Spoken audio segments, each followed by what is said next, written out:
à Chartres Métropole, sur l'aérodrome de Chartres, et on accueille les 45 jeunes pilotes pour ce 60e Hop Tour des jeunes pilotes. Le Hop Tour, c'est 15 jours, on va sillonner la France, on va se poser sur des bases militaires, sur des aérodromes civils, où on aura également des étapes avec des aéroclubs pour recevoir le public, puisque le but c'est de faire découvrir notre activité par l'intermédiaire de ce Hop Tour, de faire découvrir l'aviation légère et pourquoi pas un jour de devenir pilote. Le moment tant attendu pour ces jeunes aujourd'hui, c'est la remise de leur fameuse combinaison bleue, la combinaison qui symbolise ce Hop Tour des jeunes pilotes. Ils ont tous rêvé de la porter à un moment donné et c'est aujourd'hui à Chartres, ici pour ce départ du 60e Hop Tour, qu'on leur remet cette combinaison bleue. Je pense que ça va le faire ici.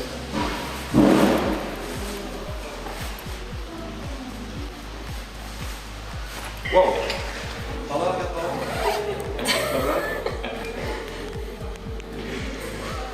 Ça va, je pense qu'il faut que tu sois à l'aise dedans, mais que tu sois à l'aise.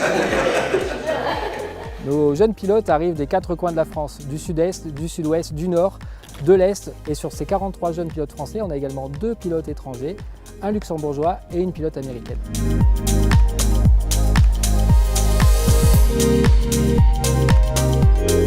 Je suis venu avec mon papa là, de Dijon, on est parti ce matin. On a trouvé notre route, on n'était pas perdus, donc on est arrivé à destination. Clovis a eu son PPL il y a 3 mois, juste avant les vacances de printemps, là, et on n'avait jamais volé ensemble depuis qu'il avait son PPL. Alors moi je suis la maman d'Anaïs et on est venu la voir pour le départ du tour. C'est une grande fierté puis c'est une super expérience pour elle. Je pense que c'est très formateur, comme il s'intéresse à l'aéronautique depuis quelques années maintenant. Je pense que c'est un bon moyen de se frotter un peu au milieu, quoi. Je suis contente que mes parents viennent avec moi, comme ça je vois qu'ils sont fiers. Moi aussi je suis fière qu'ils me suivent et qu'ils me supportent, donc je trouve ça super cool. Ces 45 jeunes pilotes arrivent de divers horizons. Ils n'ont pas tous la même expérience. Le but du Hop Tour, c'est d'augmenter leur niveau de compétences aussi bien technique que non technique. La plupart de ces jeunes veulent devenir professionnels, mais dans ces 45 jeunes, on a des jeunes qui veulent rester pilotes privés. Et le Hop Tour n'est pas du tout réservé à des jeunes qui veulent devenir uniquement pilotes professionnels ou pilotes de ligne.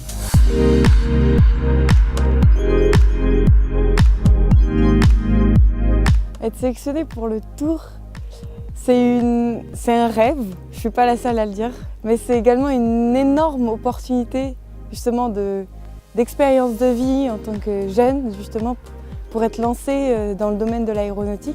Et c'est vraiment un tremplin pour rencontrer de superbes personnes et également vivre vraiment quelque chose d'inoubliable, des expériences notamment sur les bases militaires sur lesquelles on n'a pas l'habitude d'aller. Et moi, 18 ans, je suis brevetée seulement depuis septembre dernier et c'est vraiment incroyable. Content de la voir partir parce que justement elle a été sélectionnée. De la voir partir au Hop Tour évidemment, puisqu'elle a été sélectionnée et nous sommes très contents, tous les membres du club. Donc moi le premier parce que je suis le président et j'espère qu'elle va nous faire beaucoup de podiums. Chartres en fait, c'est là où je suis née et j'ai fait ma formation à cet aérodrome et c'est vraiment ma deuxième maison. Ça fait vraiment très très plaisir d'accueillir tout le monde en fait. C'est notre super sticker ça. Ouais.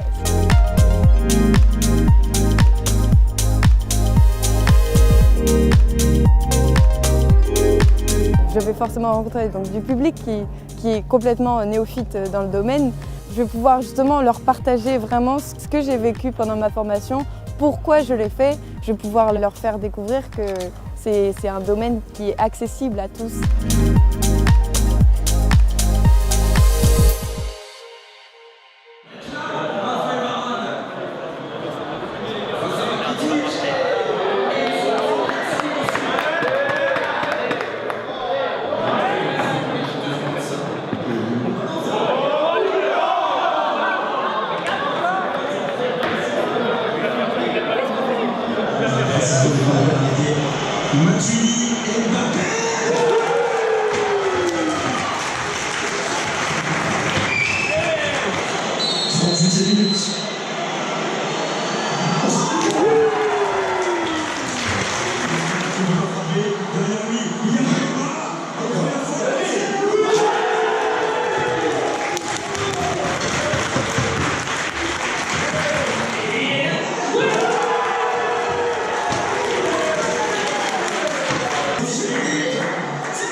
Aujourd'hui, à Chartres Métropole, c'est une grande première pour nos Bleus, c'est l'accueil du public.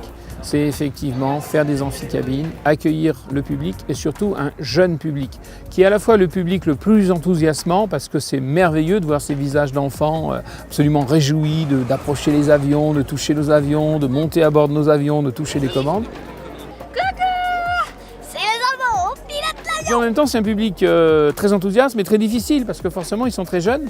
Et donc, les explications qu'il faut leur donner, il faut trouver des mots simples pour expliquer le fonctionnement de nos machines. Alors là, tu vois ce qu'on appelle le volant. Pourquoi on est dans une voiture?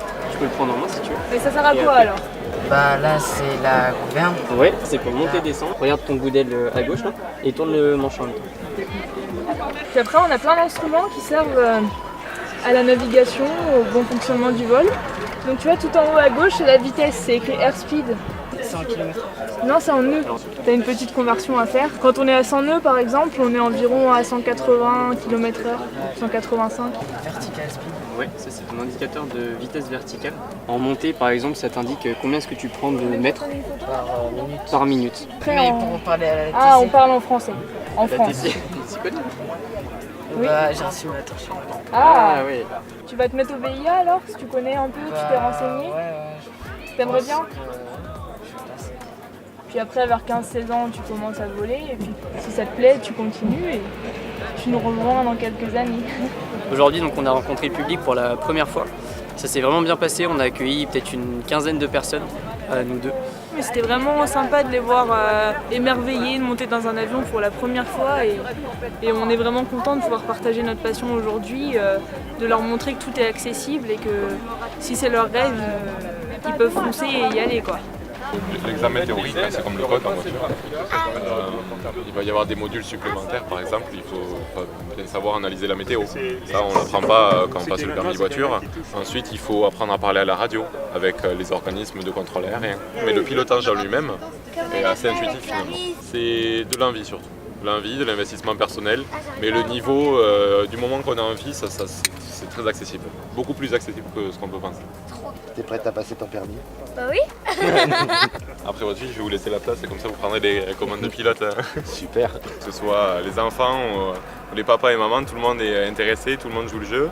Tout le monde a les yeux grands ouverts quand on leur présente les appareils, donc vraiment la journée se passe super bien. Nous, c'est notre objectif, c'est partager notre passion.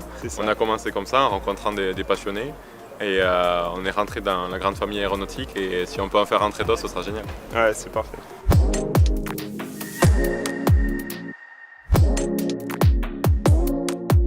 L'aéroclub de Réloir, qui est situé à Chartres, c'est en gros 3 salariés, une dizaine d'instructeurs volontaires et 180 membres, dont une cinquantaine d'élèves pilotes. Nous sommes sur une nouvelle plateforme depuis 1 an et demi, puisque ça a été inauguré l'année dernière.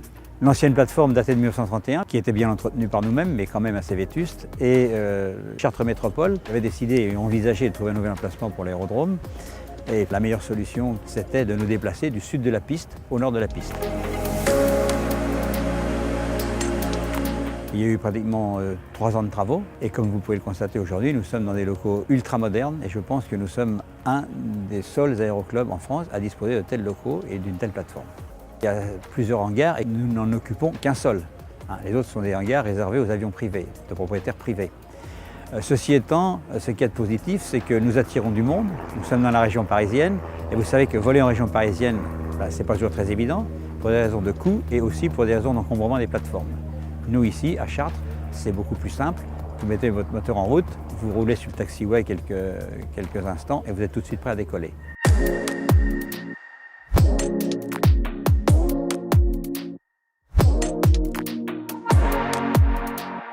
Notre politique de recrutement, c'est les jeunes pilotes. On souhaite avoir de plus en plus de jeunes.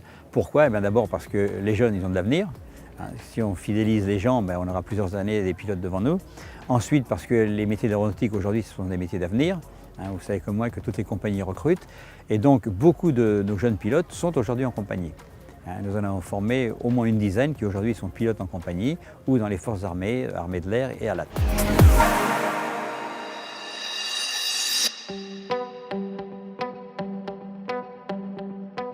Aujourd'hui, c'est la première étape du Hop Tour, donc qui nous a amené de Chartres à Landivisiau, donc une étape suffisamment longue, qui a demandé beaucoup de préparation pour les candidats parce que c'était leur première navigation.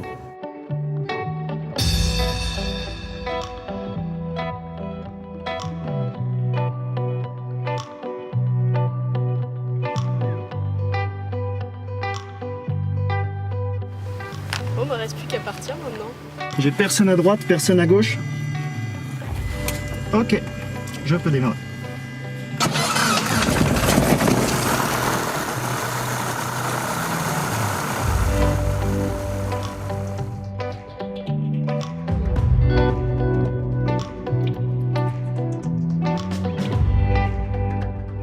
Alors pour cette première navigation du Hop Tour, on avait un tracé à suivre entre Chartres et Landivisiau avec une dizaine de points. Et ça nous a permis de traverser quasiment un quart de la France. Il a fallu gérer les espacements avec les autres avions. J'avais un autre participant qui était devant moi, on s'est pas mal croisés, donc il fallait gérer ça avec le contrôle. Donc toujours savoir où est-ce qu'il était positionné. C'est un vol d'à peu près 3 heures de vol. On longe toute la côte normande, la côte bretonne avec la Manche, le Mont-Saint-Michel, Morlaix, Saint-Brieuc. On va avoir de belles images et de beaux paysages.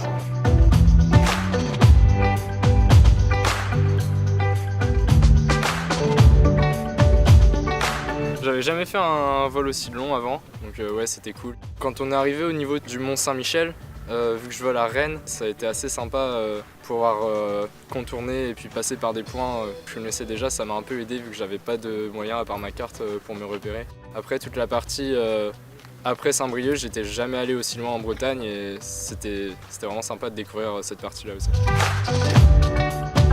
J'ai fait ma formation à Besançon. Et à Besançon, j'ai jamais eu de vent de travers ou des vents assez forts. En Bretagne, c'est pas le cas. C'est directement 10 nœuds de vent de travers, ce qui correspond à peu près à 18 km/h. C'est normal. Donc c'était des conditions météorologiques assez sympathiques à appréhender et surtout un nouvel environnement à apprendre. Par chez moi en Bourgogne, j'ai des collines, il y a des champs, il y a les vignes, mais il n'y a pas la mer. Et là, d'arriver en Bretagne, c'était bien différent. Bon, la prochaine fois, je prendrai un peu moins de café le matin parce que j'avais bien envie d'aller aux toilettes pendant le vol. J'avais quelques bouteilles de cristalline dans le sac des pique-niques. Donc j'ai essayé une manœuvre pour me soulager qui n'a pas trop bien marché. Donc j'ai dû me retenir jusqu'à Landivisiau et je crois que je me suis jamais autant retenu de ma vie et c'était assez éprouvant. Ouais. J'ai quand même bien apprécié et c'était un super vol. Je pense que ça va être un de mes meilleurs souvenirs de vol. La particularité, c'est que les jeunes sur les épreuves antérieures ont demandé à voler beaucoup plus. Donc en 2018, on a accentué ces étapes et on a fait des étapes longues justement pour que les jeunes apprennent à piloter sur des navigations beaucoup plus longues et qui les emmènent justement dans des contrées différentes mais sur des parcours très longs. On traverse la France de long en large, ouais, on va beaucoup sur le sud, on va descendre très rapidement sur le sud. Alors, particularité du Hop Tour 2018, c'est qu'on va visiter nos 3 armées. Aujourd'hui, on est ici à Landivisiau avec l'Euronaval. On va aller à Pau et à Saintes. Et Saintes, base militaire de l'aviation. Et puis à Pau, on va retrouver l'ALAT, c'est l'armée de terre. Atterrir à Landivisiau, c'est une expérience. On se met dans la peau du pilote de chasse, même si on a des avions qui sont beaucoup moins performants, de plus petites machines. Mais on s'imagine et on peut se projeter dans la peau du pilote de Rafale et ça n'a aucun prix.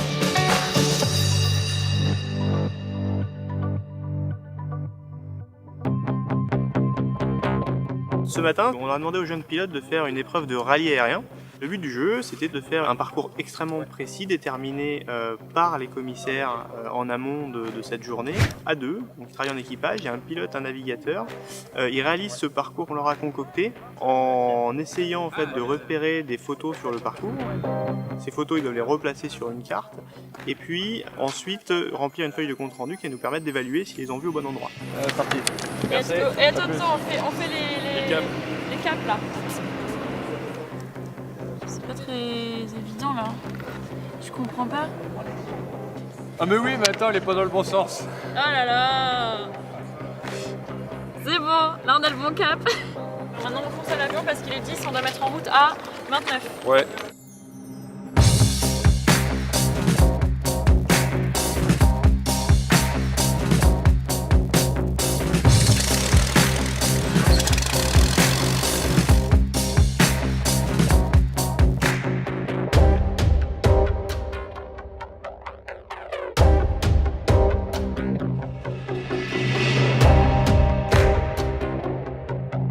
est parti en l'air vers le sud et on est remonté vers les côtes bretonnes, donc on a pu voir des paysages magnifiques. Donc en plus de l'épreuve, c'était vraiment une partie de plaisir.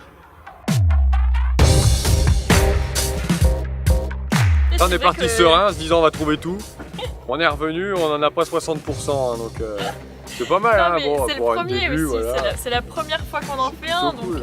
Mais par contre, ce qui est bien, c'est que c'est vraiment une super région à côté de la mer. Ouais, c'était magnifique. On avait plutôt envie d'arrêter le rallye aérien, faire un vol local en s'amusant. Du coup, on a loupé des points, parce qu'on regardait plus la mer que la terre. Et les points étaient essentiellement sur la terre. Entre l'initiation au rallye, qui était une véritable découverte pour nous deux, et les paysages magnifiques dans lesquels on a évolué, c'était vraiment une matinée exceptionnelle. C'est hyper stimulant de se dire il faut passer à tel point, à telle heure, et pour le coup, c'est vraiment du vol à vue, parce qu'on passe notre temps à regarder dehors. C'est complètement une autre notion du vol en fait, en plus dans une région qu'on ne connaît pas, parce qu'on n'est pas originaire d'ici, donc c'est vrai que c'est pas évident. Alors les gars, comment ça s'est passé? Bon, désolé de te dire, mais on fera pas ta relève. On a galéré un peu au début. Et vous savez, quand j'ai commencé, je me perdais à chaque fois, hein, donc c'est pas ça. Et le but du jeu, c'est à la fois qu'ils découvrent ce rallye aérien, qu'ils prennent du plaisir, qu'ils développent leurs compétences de pilote. Et puis au-delà de ça, ça nous permet également de détecter des futurs champions pour ensuite éventuellement rejoindre les équipes de France de rallye aérien et puis compléter le vivier qui va nous permettre peut-être de continuer à être une nation très forte dans cette discipline dans les années à venir. Alors recevoir ces jeunes en Divisio, les accueillir en Divisio, c'est partager une passion. Ce sont des jeunes passionnés d'aéronautique, ces jeunes pilotes en herbe qui sont déjà aguerris sur leurs avions d'aéroclub. Ils vont rencontrer d'autres pilotes qui eux se sont aguerris sur des théâtres d'opération et qui volent sur le Rafale. C'était une très belle occasion de mettre ces parkings à profit pour accueillir la FFA et ce Hop Tour. Ça fait un ballet d'avion avec un son différent, avec un rythme de vol, de va-et-vient d'avion complètement différent. Les contrôleurs de la base sont enchantés de pouvoir travailler avec des avions qu'ils n'ont pas l'habitude de voir et c'est une très belle expérience pour eux. On profite de l'accueil de Hop Tour sur cette base pour pas que ce partage de passion se fasse uniquement entre vous et nous. On a invité les jeunes de la région à venir partager cet après-midi. Donc ils auront la chance de voir toute la flotte d'Hop Tour, mais aussi le Rafale qui est derrière moi.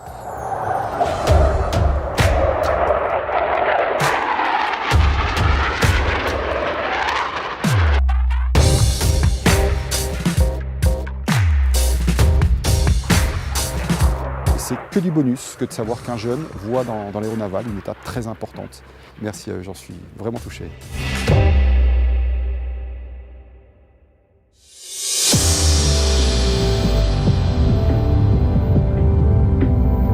Aujourd'hui, on a fait le vol donc, de transfert entre la base aérienne de Landivisiau et Saintes.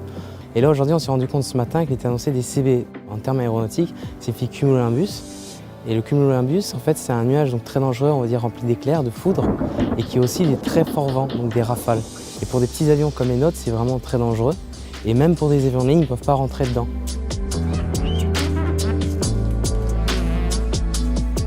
Le tracé passe très près de la maison de mes parents, de mes grands-parents. J'ai prévenu toute la famille qu'il allait y avoir 50 avions qui allaient survoler la maison. Personne à gauche, personne à droite, personne devant, personne derrière. On y va.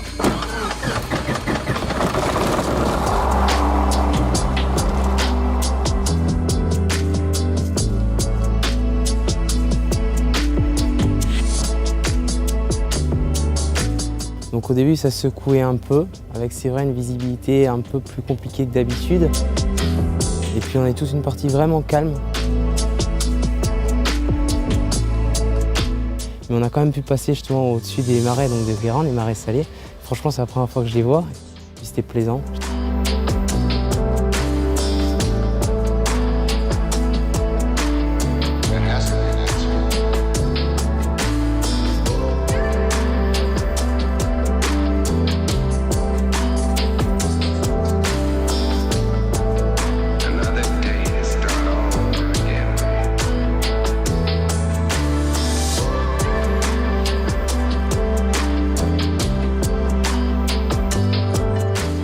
Moi, je suis né en Guyane. Mes parents sont partis là-bas en 91. Et j'ai grandi dans un petit village au sud-est de la Guyane, en Amazonie. Et donc les deux seuls moyens d'y aller, c'était soit la pirogue. Sinon, il y a une petite piste en latérite. Et mon père avait donc son brevet de pilote privé. Donc on prenait souvent l'avion et on volait au-dessus des arbres, c'est vraiment beau. Puis la Guyane, vous savez, c'est vraiment un pays sauvage, vraiment sauvage. Dans ce village, bon, la poste était très irrégulier, il n'y avait pas d'eau, pas d'électricité, il n'y avait pas internet non plus. Et la seule chose que j'avais, c'est des fois des magazines quand mon père justement revenait du club. Et je recevais les magazines Info Pilote et je voyais ces jeunes en France et c'était magique, quoi. Mes grands-parents étaient à Aurillac et en 2003, j'étais tout petit, j'ai vu le Tour de France à Aurillac. Et ça m'a vraiment donné envie de le faire, transmettre ma passion. Ensuite, quand j'ai grandi, cette passion que j'ai reçue, la transmettre et faire que d'autres jeunes puissent un jour pouvoir faire de leur rêve un métier, pouvoir faire de leur rêve leur passion.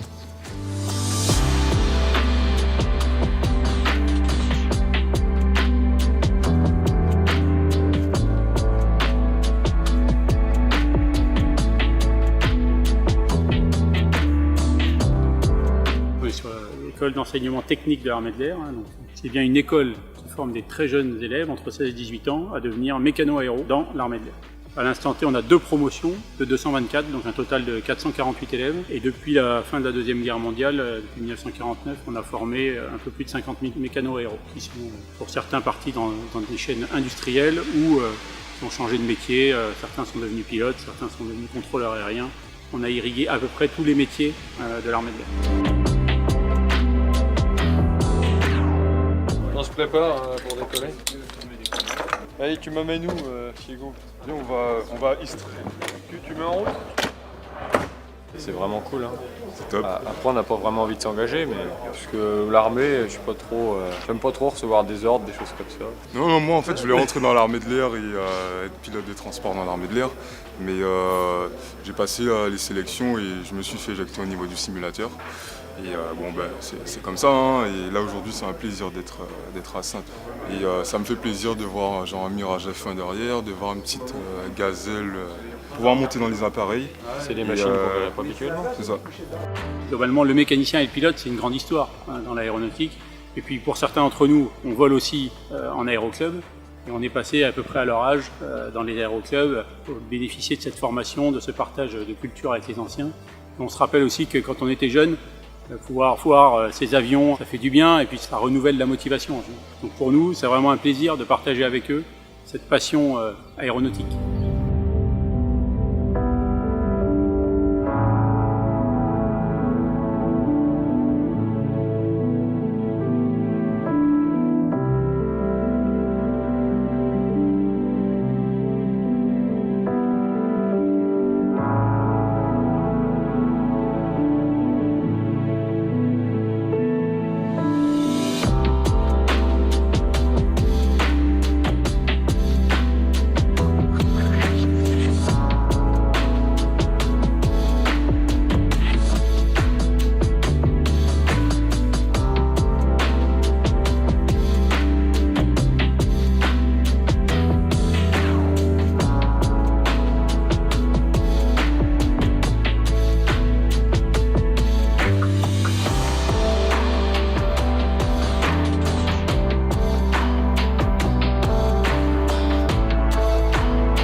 Aujourd'hui, c'est une journée à Saintes maniabilité. Donc l'objectif, c'est de reprendre ce qu'ils ont pris à la base et qu'ils ne revoient plus après, et surtout au niveau de la sécurité de l'avion, au niveau de la sécurité des pilotes.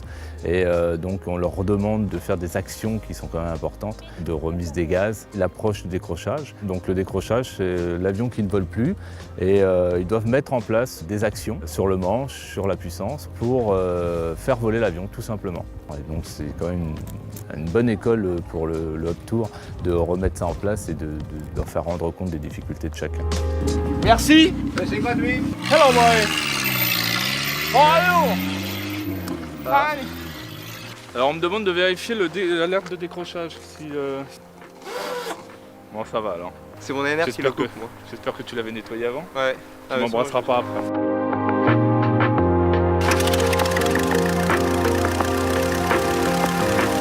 Tour 53, on file derrière 52 et on va jusqu'à Alpha. Allez, commande. Frein efficace, je te laisse les commandes. Ok. Tour 53, on décolle et on a visuel. On y va? Allez, pleine puissance. Tu vas arrêter à ta droite. Ça marche. Et arrivé à un moment donné, je vais te demander de faire un virage. Oui. Auto 1. Sais-tu ce que c'est? Oui, c'est un virage pour faire 180 degrés en 1 minute et 360 en 2 minutes. Ok, alors tu vas pouvoir mettre en place ton taux 1 là, ça marche. Donc en virage 90 degrés, hein, simplement, quand tu veux. Ça marche. Alors, il n'y a personne derrière. Donne-moi le cap pour aller vers Cognac. Pour aller vers Cognac? Ouais. Moi je veux le QDM. Donne-moi le cap. Ouais. Tu suis le cap 130, c'est ça? Non, je suis la radiale 135. Et après, faut que je réintercepte cette radiale. C'est bon, c'est ça ta réponse?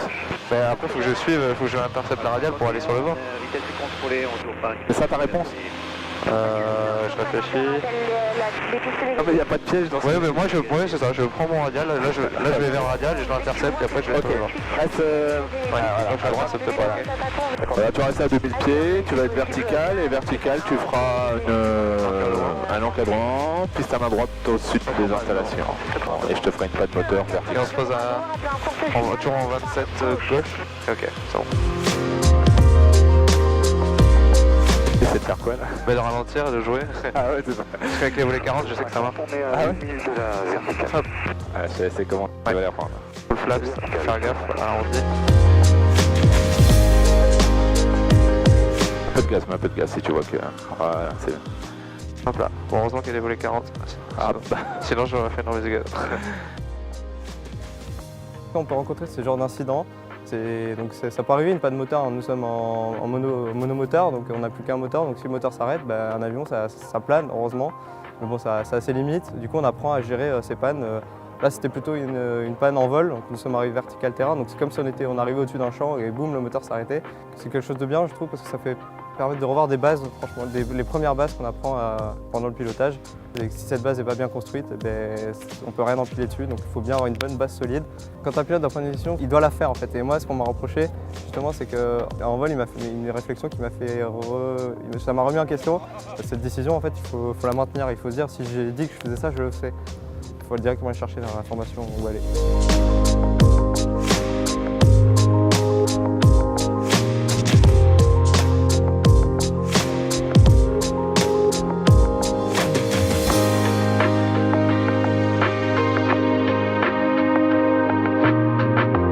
Accueillir le Hop2, c'est un challenge important pour un petit aéroclub.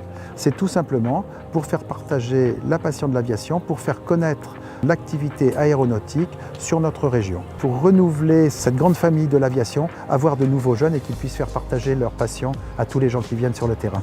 Parmi toutes les activités, c'est effectivement l'accueil du public par les jeunes qui font visiter les cockpits, qui font visiter leurs avions, qui vont leur montrer aussi les avions qui sont en exposition, le biplan Antonov 2, le Pilatus, le PC-12. Et à côté de ces activités, avec la fédération, il y a les simulateurs de vol, il y a une exposition de voitures anciennes et par ailleurs donc des dégustations de produits régionaux, des huîtres, du pinot, du cognac. Aujourd'hui, nous sommes venus soutenir notre ami Corentin. Vous avez ici une partie de sa famille qui vient de Djibouti, de la Haute-Marne, de Nantes. Voilà, magnifique t-shirt. Et de dos, on peut le faire. C'est une joie extraordinaire de voir vivre un aérodrome comme cela, de voir tous ces avions, parce qu'habitude en cours d'année, on a un avion de temps en temps, les 4 avions de notre aéroclub, bien sûr des planeurs en cours d'année, mais voir tous ces avions qui viennent de partout, de toute la France et tout, c'est une joie extraordinaire.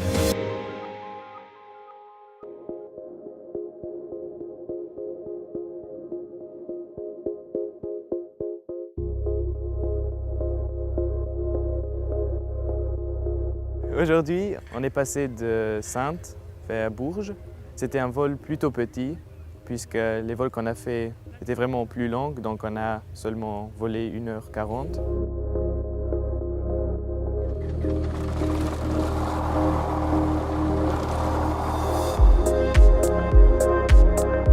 Le vol, globalement, s'est plutôt bien passé. Il y a eu un petit peu moins de météo à Bourges, on avait seulement 1500 pieds de plafond. Ça a été annoncé directement en fréquence. Ils nous ont annoncé que la météo à Châteauroux était dégradée, donc il a fallu descendre.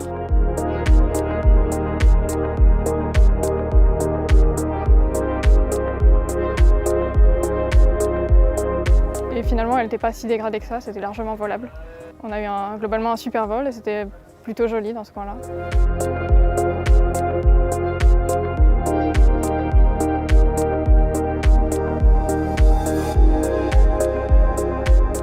J'utilise un petit peu la tablette là pour le tour, c'est assez récent, avant je l'utilisais pas, pour être sûr de ne pas me perdre, de ne pas faire n'importe quoi. Ensuite sur la carte, j'ai utilisé des méthodes qu'on m'a données du rallye aérien, donc ce qui consiste à tout écrire sur la carte en fait. J'écris mes fréquences sur la carte, j'écris mon cap, comme ça j'ai juste à regarder ma carte et le log il me sert pas énormément. Je viens du Luxembourg, j'ai 19 ans et en octobre, j'aimerais bien commencer dans une école pour apprendre le pilotage, donc pour faire l'ATPL, c'est pour les avions commerciaux.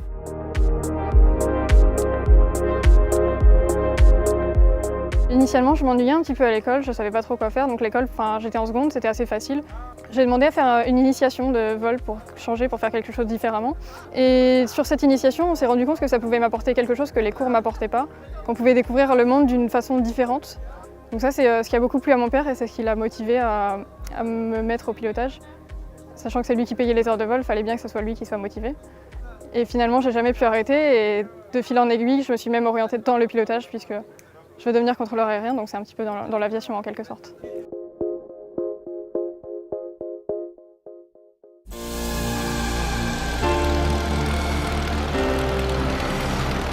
Ce matin, on a eu la chance de faire une initiation à la voltige à travers un vol de mise en garde. C'est un sport aérien, donc on est tenu de mettre un parachute. Donc on vient nous expliquer comment on met le parachute sur les épaules, attention à ne pas tirer la poignée, bien se sangler en parachute si jamais il venait à y avoir un problème pendant le vol. Voilà, et après tu prends les deux côtés là, tu vois. Il ne faut pas hésiter à faire ça pour être sûr qu'elle est bien verrouillée. Et tu essayes de soulever tes fesses. Ouais, ça soulève encore beaucoup. Hein. Il essaye de la jouer confort, mais on va l'avoir quand même.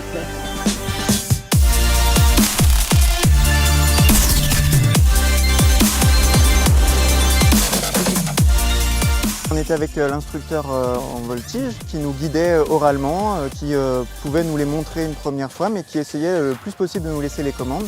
Le but étant que nous, on puisse vraiment se retrouver dans la situation dangereuse et qu'on arrive à mettre en œuvre la parade adaptée pour qu'ensuite on sache faire et reproduire dans nos avions.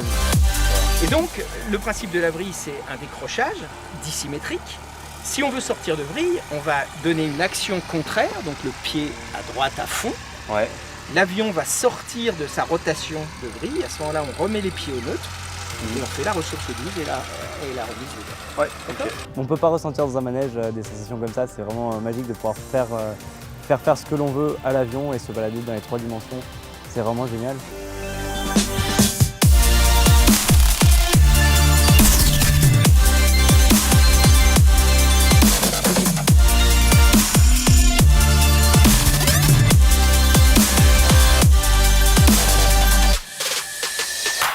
Après un vol de voltige, on peut être content de retourner à la terre aussi, parce que ça retourne un petit peu l'estomac quand on est un petit peu sensible. Voilà, donc je suis un peu sensible, donc on est bien barbouillé après le vol. Donc on est content de revenir au sol, mais on a envie de repartir encore.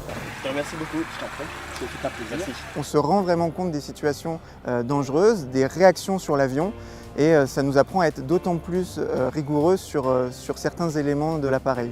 En fait, j'aimerais vraiment poursuivre là-dessus parce que ça m'a donné envie, quand je les vois voler en meeting aérien, notamment l'équipe de voltige de l'armée de l'air ou encore tous nos champions de voltige, ça me donne envie de pouvoir me perfectionner au niveau du pilotage et peut-être à terme de voler comme ils le font.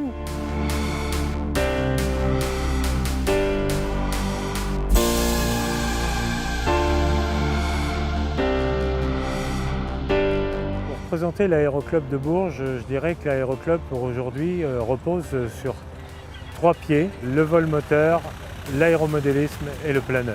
Nous avons une centaine de membres et nous effectuons un peu plus de 1200 heures par an. On fait de l'école bien sûr, mais on fait aussi du voyage. Et au niveau de la voltige, nous avons un aéroclub qui s'appelle Bourges Voltige et qui lui est essentiellement versé pour la voltige. Aujourd'hui, nos portes ouvertes s'articulent sur 2 événements majeurs. Le premier événement, c'est le 90e anniversaire de l'inauguration de l'aéroport. Il faut savoir que quand l'aéroport a été inauguré le 1er juillet 1928, c'est l'aéroclub qui s'est porté acquéreur de tous les terrains que vous voyez là qui sont autour de nous et qui forment la plateforme aérienne de Bourges. Le deuxième événement, ce sont l'étape du Hop Tour. Ça crée une telle dynamique que ça redonne de l'essor à l'aéroclub et aujourd'hui on est très fiers que ça rejaillisse sur l'ensemble de la population et qu'on puisse augmenter le nombre de nos membres et par voie de conséquence augmenter le nombre d'heures.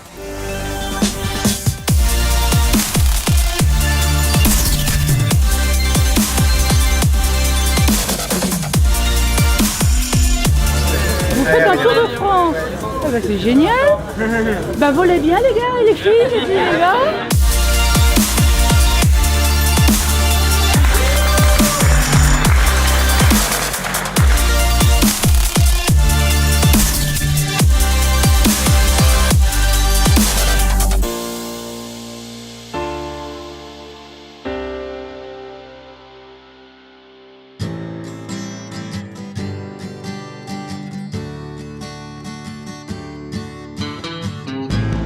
Ce matin, on nous a donné notre enveloppe 40 minutes avant notre vol.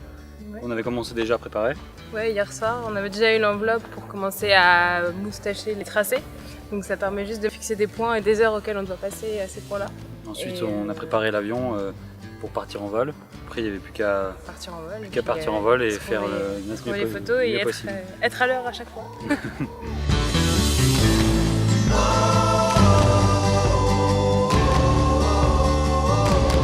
La navigation était un peu plus simple, les points plus faciles à repérer, mais il fallait qu'on passe à plus ou moins 5 secondes à chaque point tournant. Donc oui, c'est assez serré et du coup ça demande d'avoir une vraie précision sur chaque point. Et c'était un peu la difficulté du challenge. C'est ça, Parce qu'au premier on avait plus ou moins 15 secondes, donc c'était quand même très large. On a surtout voulu s'améliorer sur certains points, surtout notamment arriver bien à l'heure sur tous les checkpoints. Et c'est ce qu'on a essayé de s'appliquer, bien définir nos rôles avant. Ouais, non, mais là c'était mieux. Moi je faisais que les photos, toi tu faisais suivre le trait et normalement on devrait faire mieux.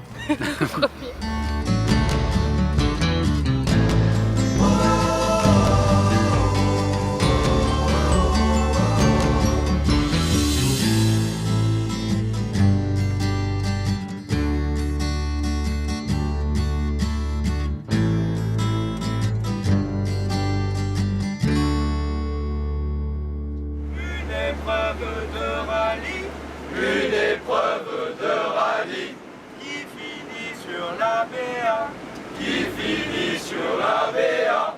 On est les bleus, on est le hop, on est les bleus, on est le hop. Et on fait ça comme il faut, et on fait ça comme il faut. La base aérienne d'abord a une longue histoire d'aéronautique puisqu'il a été créé en 1912. C'était une base de formation au pilotage dès le départ et donc elle a gardé cette vocation purement aéronautique liée à la formation. Aujourd'hui, la base d'Avord, donc au centre de la France, est parfaitement au cœur de l'ensemble des missions de l'armée de l'air, mission de dissuasion nucléaire, participation à la projection en opération, et puis un pôle de formation des pilotes de transport. Nous sommes très heureux de recevoir des jeunes. L'armée de l'air et la base aérienne en particulier est en contact permanent avec la jeunesse de ce pays. D'abord, c'est une armée jeune. Et ensuite, des jeunes passionnés d'aéronautique, forcément, c'est dans notre ADN. Donc on est heureux non seulement de partager cette passion commune pour l'aéronautique, mais également de leur faire découvrir un des aspects de l'aéronautique qui est l'aéronautique militaire. Se retrouver sur une base aérienne mythique et de voir la cocarde sur le flanc de l'avion, ça inspire beaucoup de valeurs pour nous. On est tous les deux en classe préparatoire dans le but de présenter le concours d'entrée à l'école de l'air. On s'est trouvés sur le tour et on a les mêmes objectifs. Donc, on partage la même passion pour l'air, pour l'école de l'air, pour faire du militaire et de l'aviation. On recrute en permanence des pilotes. Donc oui, faire découvrir et créer des vocations pour les métiers de pilote dans l'armée de l'air, effectivement quelque chose d'important pour nous.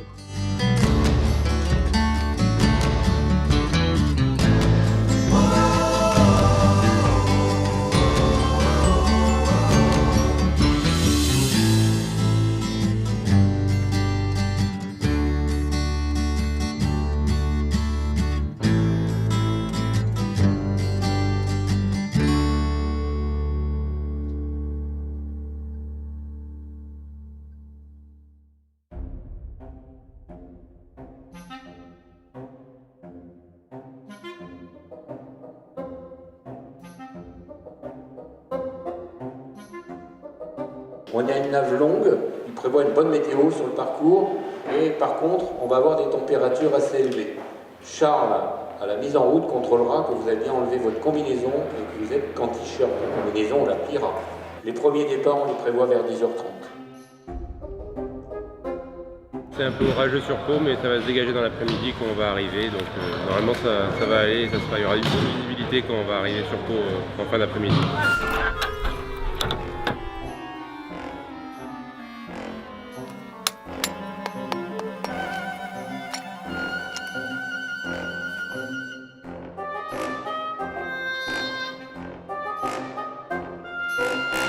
L'heure de décollage a été décalée puisque les orages sont en train de se dissiper au niveau de Pau.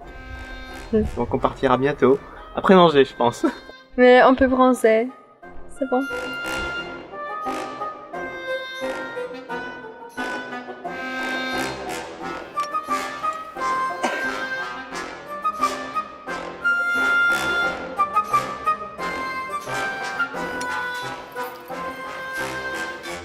On a une modification liée à la météo qu'on vous avait présentée ce matin. Vous avez vu, il y avait un foyer orageux qui était aux alentours de Pau. Et en ce moment, ce qui se passe, c'est que ce foyer orageux ne se déplace pas. Il a plutôt tendance à grossir.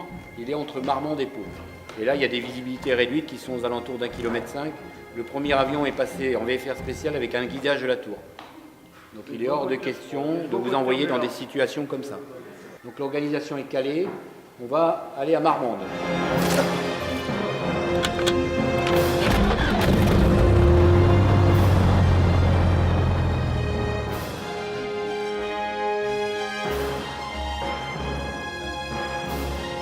On est parti à 14h et quelques pour Marmande et au final sur le trajet on nous a appris que la météo était dégagée à Pau et donc on a pu continuer jusqu'à Pau, ce qui était un soulagement parce que si on avait dû faire Marmande de Pau en bus ça aurait été long. Cette longue nave s'est assez bien passée sur le plan technique. Après c'était assez compliqué. Dès le début on nous avait annoncé que ça serait une journée assez chaude sur une navigation longue, qu'il fallait bien s'hydrater. Moi je suis sur Cessna 172, donc l'avantage c'est que j'ai un parasol sur le cockpit. C'est moins difficile que ceux qui ont une verrière et qui brouillent le soleil. Mais c'est vrai que quand même il faisait chaud, donc pendant 3 heures dans la chaleur, c'était éprouvant. Nous sommes quelques avions à se poser à Marmande pour faire le plein d'essence parce qu'il nous manque du carburant et donc par sécurité, on reprend un peu d'essence à Marmande pour se diriger vers Pau. Se faire une pause à Marmande, c'est aussi pour se reposer, donc c'est assez bien et ça permet aussi de visiter quelques terrains en plus. On a croisé beaucoup d'oiseaux cette fois-ci, ce qu'on n'avait pas eu sur les autres étapes du tour. Donc il fallait faire attention aux collisions aviaires. J'ai eu un oiseau qui passait tout près de l'aéronef qu'il a fallu éviter. Donc voilà, plus les étapes sont longues, plus on a de risques et plus on a de points à prendre en compte.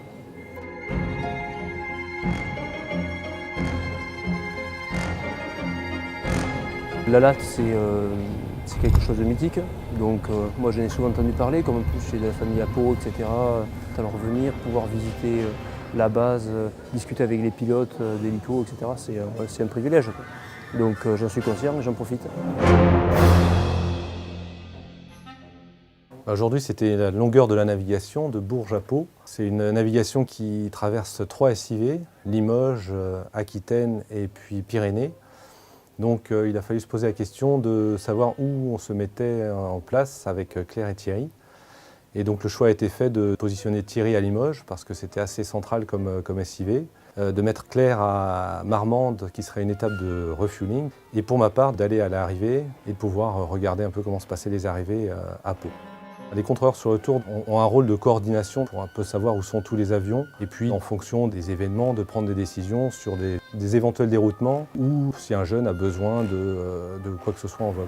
Tour 37, tu peux poser à convenance en piste 29, le vent du 270 degrés pour 5 à 10 nœuds. C'est bien reçu, Docteur 37, je suis en finale pour la masse F. Pour le numéro 30, tu auras besoin de refueler.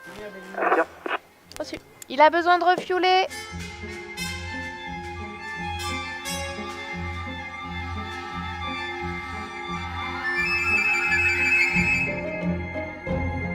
Vos 45 avions jeunes plus la caravane d'organisation, ça représente un gros volume en termes de trafic qui traverse un SIV. Ça peut faire aussi beaucoup d'occupations de fréquences si tous les appareils appellent et passent un message complet. Donc notre rôle à nous, c'est d'essayer de simplifier justement en amont, de coordonner tout ça avec les centres de contrôle, de simplifier au maximum la phraséologie. Et au final, le dernier jeune est arrivé au parking vers 20h30, je crois. Donc c'est sûr que c'est exceptionnellement tard pour le tour. On s'est contenté d'aller dîner tardivement avec le mess qui est resté ouvert un peu plus tard pour nous. Et puis après, je crois que tout le monde est allé se coucher assez rapidement.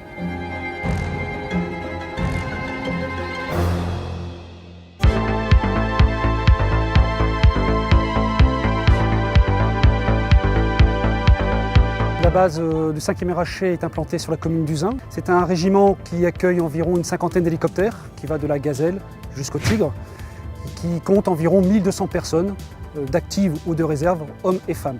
C'est un régiment qui appartient à la 4e brigade d'aérocombat, qui est régulièrement engagé au Mali. Et d'ailleurs, il s'apprête dans quelques semaines à repartir sur ce théâtre d'opération avec son chef de corps à la tête.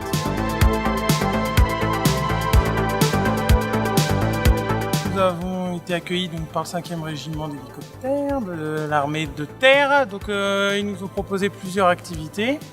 Donc on a tout d'abord visité les simulateurs des différents hélicoptères présents sur la base. C'était vachement intéressant, c'est surtout impressionnant de réalisme au niveau du cockpit, c'est exactement le même. Après pour les décors, pas forcément à l'extérieur, mais ça permet surtout de s'entraîner. Donc ça c'était vraiment très appréciable et les explications étaient top. Et après on a eu également une exposition statique des différents appareils de l'armée de terre. On pense pas tout de suite que l'armée de terre a une aviation légère spécialement dédiée. Et du coup, c'est très intéressant de voir une autre facette de l'aviation qui est utilisée vraiment très proche du sol. Alors, c'est sous forme d'engins d'hélicoptères, donc c'est des engins différents. On n'a pas forcément l'habitude de voir, nous, pilotes d'avion. Et c'était très intéressant de voir leur fonctionnement et leur performance surtout. Quand j'étais un peu plus jeune, je m'intéressais énormément aux hélicoptères. C'est un petit peu plus sur quoi je voulais partir. J'avais jamais pu approcher les hélicoptères aussi près, mais du coup, voilà, c'était un vrai plaisir de pouvoir enfin voir à quoi ça correspond. Ça fait extrêmement plaisir de contribuer à cette épreuve qui est quand même assez réputée au sein de l'aéronautique française. Et il était tout à fait logique que le 5e RHC devienne un jour une étape de cette compétition. Et je peux vous dire que voir ces jeunes hommes et ces jeunes femmes qui nous fait chaud au cœur, parce que ce sont de futurs pilotes, soit professionnels ou d'éventuels futurs pilotes que l'on pourrait voir arriver dans nos rangs d'ici quelques années, si jamais ils se sentent l'âme militaire. Le cadeau offert par M. Charon m'a fait très plaisir. Je disais que ça me rappelait mon souvenir lorsque j'ai débuté jeune pilote, puisque nous avons commencé avec des cabines étroites de l'armée de l'air, qui ont exactement la même taille. C'est une facette qui est assez méconnue. Dans les armées, il y a souvent des mélomanes. Donc c'est le cas du régiment qui a la chance de disposer d'un groupe de rock composé de cadres de tout grade. Il nous semblait tout à fait normal de faire voir à ces jeunes que dans les armées, il n'y a pas que le côté rigoureux qu'impose notre métier, il y a aussi une facette plus décontractée. Je vais demander l'attention des bleus qui font tous un selfie au fond. Et là, c'est votre chanson. Les chanteurs, c'est bon ça.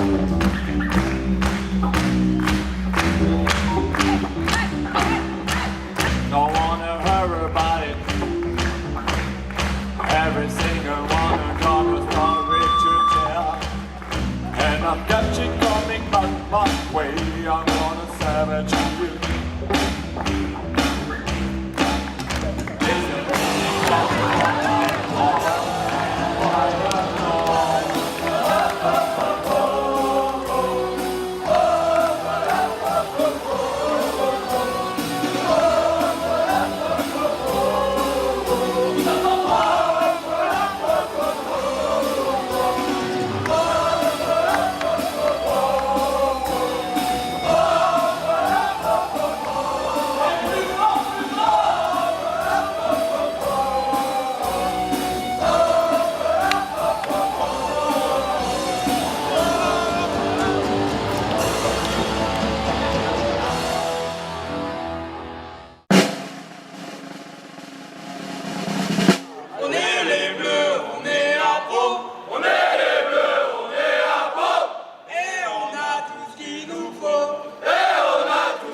ma navigation d'aujourd'hui, donc entre Pau et Albi, donc une navigation assez courte par rapport à l'étape Bourges-Pau. Avoir un avion lent, c'est partir dans les derniers. 95 nœuds, qui est vraiment très faible par rapport aux autres avions. Ce qui fait que je suis à l'arrière de caravane pour éviter tous les autres dépassements avec les autres avions. Souvent on part 2 heures après les premiers, donc on a le temps de préparer l'avion, bien finir de préparer notre navigation et être serein pour notre vol. Avec les autres, on essaye de trouver des occupations du coup. Soit on essaye de faire des micro-siestes sous les avions qui ont des ailottes, soit on joue aux cartes par exemple. Enfin, il y a vraiment un esprit de groupe et de cohésion et il y a plein de choses qui montrent que c'est quand même cool de partir parmi les derniers.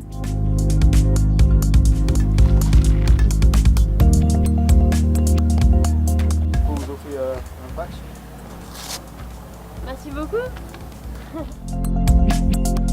Regarde. Putain, t'as chopé ce hockey, t'as fait encore. Mais j'ai rien fait. J'étais en train de faire ma sieste tranquille et le monsieur est venu me le donner.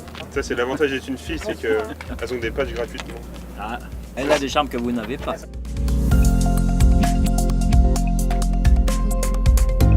On est parti vraiment dans le gros de la chaleur. Mais à part ça, niveau navigation, c'est un endroit que je connais assez bien parce que je suis du coin, je suis le local de l'étape d'Albi. Pour les paysages que j'attendais, c'était après Montauban, la vallée de l'Aveyron, avec tous les villages perchés sur les fameuses Bastides albigeoises. On a vu Bruniquel, Cordes, Castelnau-Miral. C'est des paysages que je connais bien ici, oui. On a aussi fait du vol au-dessus des montagnes. On avait les Pyrénées qui n'étaient pas trop loin de notre position à Pau, et ce qui rendait vraiment des jolis paysages au sol.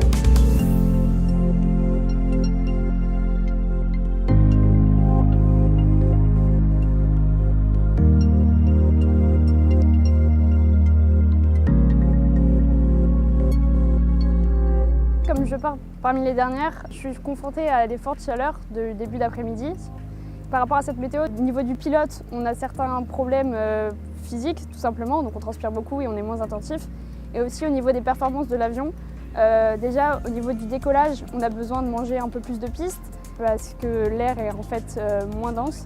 Et aussi par rapport au vol, on a beaucoup plus de turbulences et de différence de masse d'air, ce qui fait que notre avion est beaucoup moins stable. Ça nous forme à voler par des températures plus hautes, donc surveiller le moteur, surveiller nos performances humaines. Donc c'est encore plus formateur pour nous.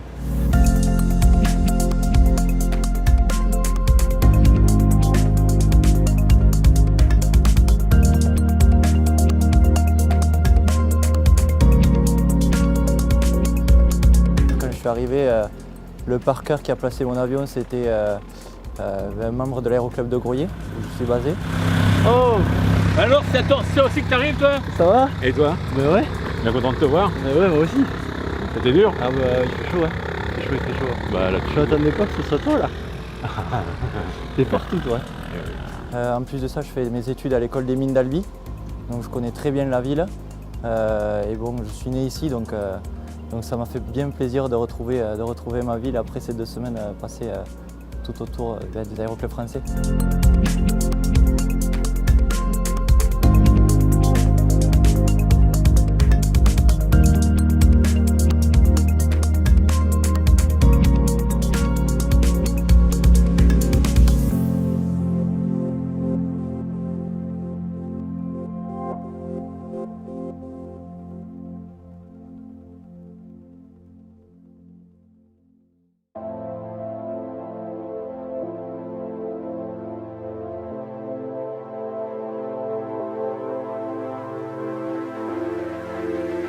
L'aéroclub d'Albi est dans le stéréotype des 600 aéroclubs français, avec 106 adhérents, 4 aéronefs, 1600 heures de vol annuellement, et des vols de tout type, hein, c'est-à-dire ça va du vol local au vol de navigation, de vols internationaux même, ça va du LM à l'avion de voyage.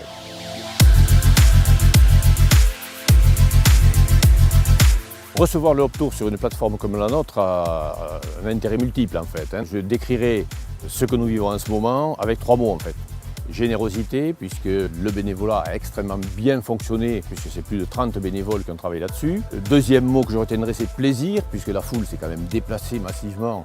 On parle de plus de 3500 entrées. Ces gens-là se sont divertis avec les simulateurs de vol, en faisant des baptêmes de l'air. Et puis, utilité, parce qu'il y a quand même beaucoup de jeunes en cours de formation qui sont venus ici pour justement s'intéresser au métier de l'aéronautique et construire à partir de ça leur projet personnel.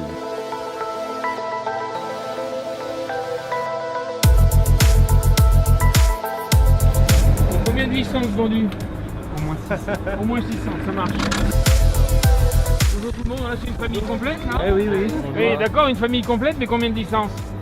Une seule? Une, deux, deux, trois. Trois. Et mon frère qui est pas là, 4. Voilà, prêt à embarquer? Ouais, on est prêts pour passer à la télé. 1, 2, 3, 4. On a un partenariat national entre Secours Populaire et la FFA. Ils invitent des enfants issus de familles aidées par le Secours Populaire à participer à des journées comme celle-ci, au tour. Donc les enfants sont là depuis ce matin. On a 36 enfants du Tarn qui sont venus participer à cette journée. Ils ont pu faire des simulateurs de vol, visiter l'intérieur d'avion. Et là maintenant, ils font un baptême de l'air dans un Antonov, donc un avion militaire russe, par groupe de 10. C'est un rêve pour eux. La plupart n'ont jamais pris l'avion, donc c'est un rêve qui se réalise.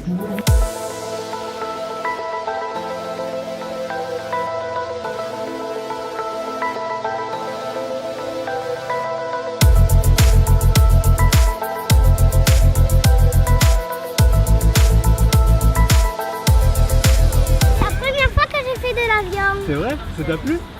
Ouais, c'était sympa. Grave. Qu'est-ce qui vous a plu dans l'avion? Moi, c'est quand on était en l'air. Les vaches, elles ont volé quand on montait. C'est un des autres aspects de l'intérêt de recevoir une lourde opération comme celle-ci.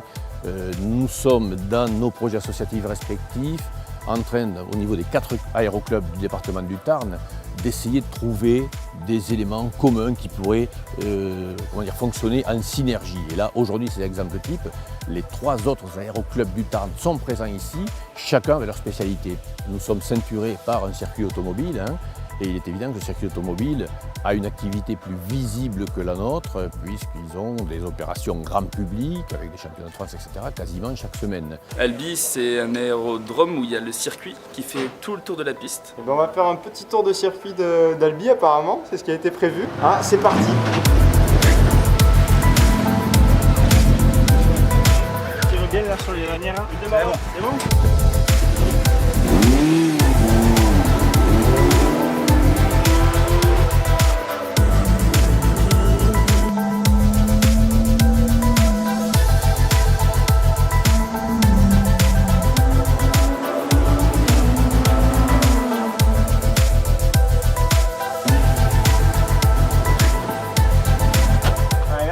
Vraiment super génial. Alors l'accélération, ça donne vraiment beaucoup plus que sur les avions. Le fait d'être à quelques mètres du sol, d'entendre le moteur, quand on passe les vitesses, craquement de la boîte, etc. C'est une expérience vachement sympa. Je pense que c'est le freinage avant les virages. Il reste 20 mètres, tu te dis il va freiner. Non, il pile à la minute, il part en drift à la fin. C'est vraiment stylé.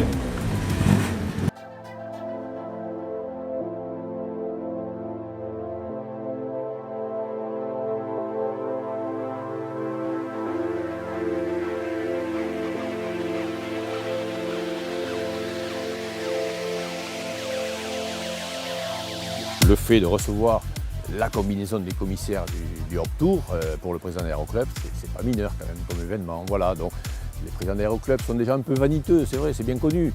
Et donc de porter cette combinaison, ça va multiplier le nombre d'autographes qui vont être demandés à la sortie de cet aérodrome.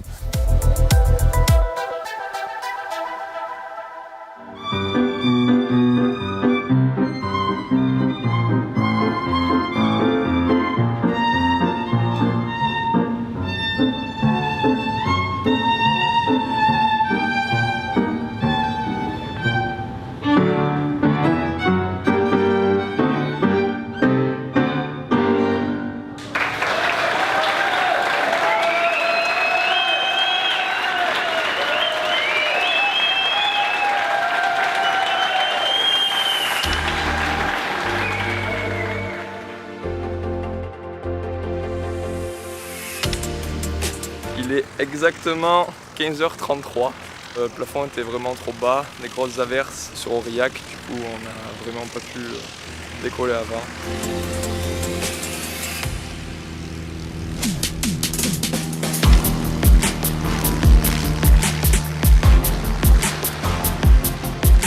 Donc aujourd'hui, on a réalisé une navigation entre Albi et Aurillac. Donc c'était une navigation, on va dire, de ralliement. C'était la dernière fois en fait qu'on parlait avec nos indicatifs Hop Tour. Un petit sentiment de nostalgie puisque c'était la dernière étape tous ensemble. Après on va tous rentrer vers nos aéroclubs. On a vu de magnifiques choses au niveau du paysage. Beaucoup de verdure, de la montagne, de l'eau avec des fleuves, des lacs. Et aussi des nuages. Nous on adore les nuages. Nous on est passé un peu dedans et tout. On a des images, je suis sûr, ça va rester gravé là, surtout avec la fin.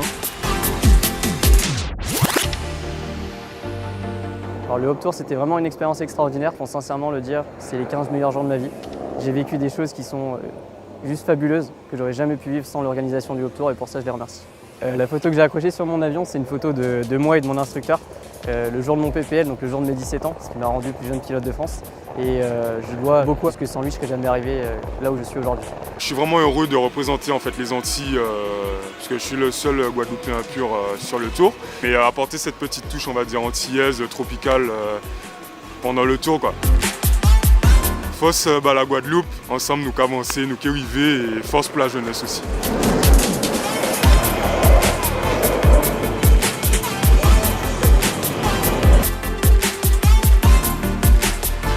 Alors la journée d'aujourd'hui, c'est quelque chose d'évolutif, puisqu'il y a 3 événementiels.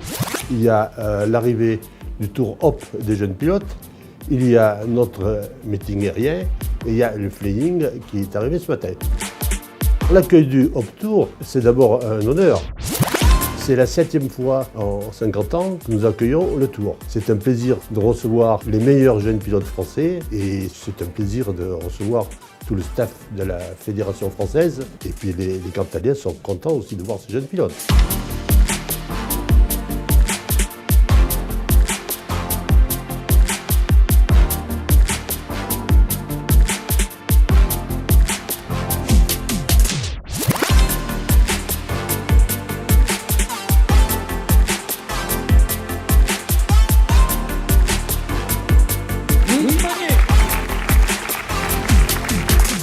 Philippe Latin. De Lorient 23, Valentin Dutener.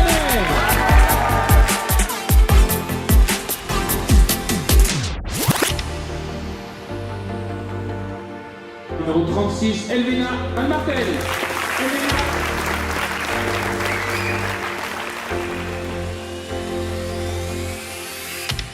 50, Anne.